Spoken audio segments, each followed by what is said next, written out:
સુરત અને વડોદરાની કેટલીક એવી સરકારી શાળાઓ પણ છે જેના વિડીયો વાયરલ થયા હતા કે જેમાં લોકો સરકારી શાળામાં એડમિશન લેવા માટે લાઈનો લગાવતા હોય છે.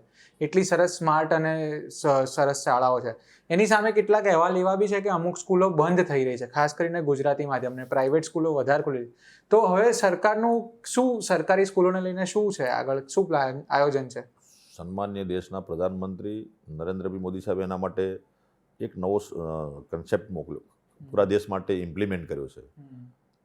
PM Shri school, PM Shri school, એનું તમામ બજેટ કેન્દ્ર સરકાર આપશે. એવી આપણે આજની તારીખે ગુજરાતમાં 270 પીએમસી સ્કૂલો આપણે ચાલુ કરી દીધી છે. એનું તમામ બજેટ સેન્ટ્રલ ગવર્મેન્ટ આપશે અને આગળ પણ એમાં વધારો કરવાના છીએ. એટલે આપણે મોદી સાહેબે નક્કી કર્યું છે કે તાલુકા કક્ષાએ 2 સ્કૂલો પીએમસી થવી જોઈએ. પણ એમાંથી આગળ વધીને અમારા માનનીય મુખ્યમંત્રી સાહેબની માર્ગદર્શન હેઠળ અમે તમામ બ્લોક સુધી એક સ્કૂલ સારી થાય એના માટેના પ્રયત્નો છે. અને આપણું પે સેન્ટરની જે સ્કૂલ છે એ સ્કૂલમાં 30 વિદ્યાર્થી દીઠ એક ઓરડો, 30 વિદ્યાર્થી દીઠ એક શિક્ષક, smart class, interactive panel, stem lab, એનું ગ્રાઉન્ડ, ત્યાં લાઇબ્રેરી, પાણીની વ્યવસ્થા, આ બધી જ વ્યવસ્થા આપણી એક પે સેન્ટરની સ્કૂલમાં અમે કરવા માંગીએ છીએ. એના માટેની શરૂઆત આપણી થઈ ગઈ છે. અને એ શરૂઆત આપણે થયા પછી અત્યારે ગુજરાતમાં લગભગ 460 જેટલી સ્કૂલો એટલી અદ્યતન સુવિધાવાળી બની ગઈ છે ગુજરાતમાં.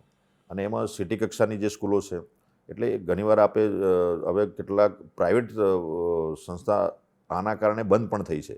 તો તાપીનો એક ઘટના છે. તાપીની સ્કૂલમાં આપણી સરકારી શાળા સારી રીતે ચાલુ કરી અને શિક્ષક મિત્રોએ પણ એમાં પોતાનું સમયદાન આપ્યું, વિશેષ સમય કરતાં વિશેષ સમયદાન આપ્યું. અને એ કામ કરવાથી ખાનગી શાળાના બાળકો પણ આપણી સરકારી શાળામાં આવવા લાગ્યા. એટલે એ શરૂઆત હવે થઈ રહી છે. હવે તમામ સુવિધાઓ આપણે આપી રહ્યા છે. હા, પણ એક બાબત આ છે કે ભાઈ કેટલીક સ્કૂલો બંધ થઈ રહી છે. એ એવી છે કે જ્યાં વર્ગ આપ્યો હતો આપણે 1 થી 5 ધોરણનો.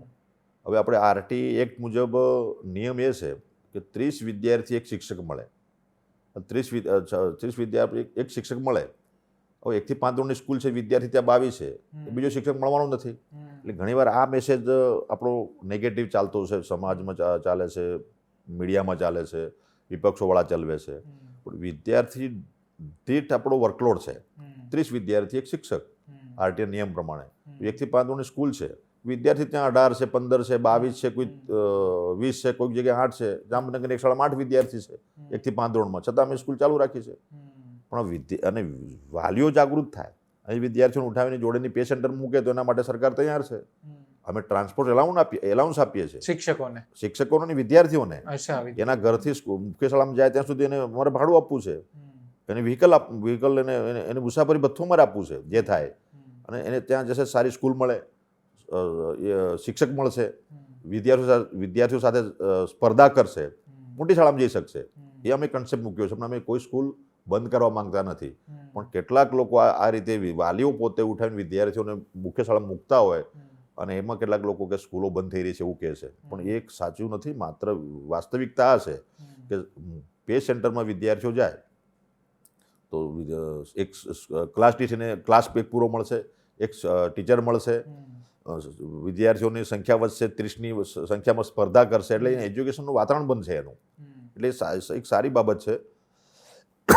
એટલે એમાં અમે આગળ વધી રહ્યા છે. પણ કેટલીક જે 2 ઓરડાવાળી સ્કૂલો છે ત્યાં સંખ્યા નથી અને વિદ્યાર્થીઓ નથી. એટલે શિક્ષક ઓરડો પણ 2 છે અને શિક્ષક પણ 1 છે. એટલે એમાં અમે આવનારા સમયમાં નક્કી કરીને એ બંધ કરવા માંગતા ને ત્યાં પણ આપણી આંગણવાડી ચાલશે, આપણી બાલવાટિકા ચાલશે. અને એમાં આપણે કન્વર્ટ કરીશું. પણ સમય આવે આપણે એમાં નક્કી કરીશું. પણ અત્યારે અમે નક્કી કર્યું છે કે આપણા પે સેન્ટરની શાળાઓ જે છે એને આપણે ચંદન કરીને કમ્પ્લીટ સારી બનાવી દીધી. એના માટેના અમારા પ્રયત્નો અત્યારે ચાલુ થઈ ગયા છે.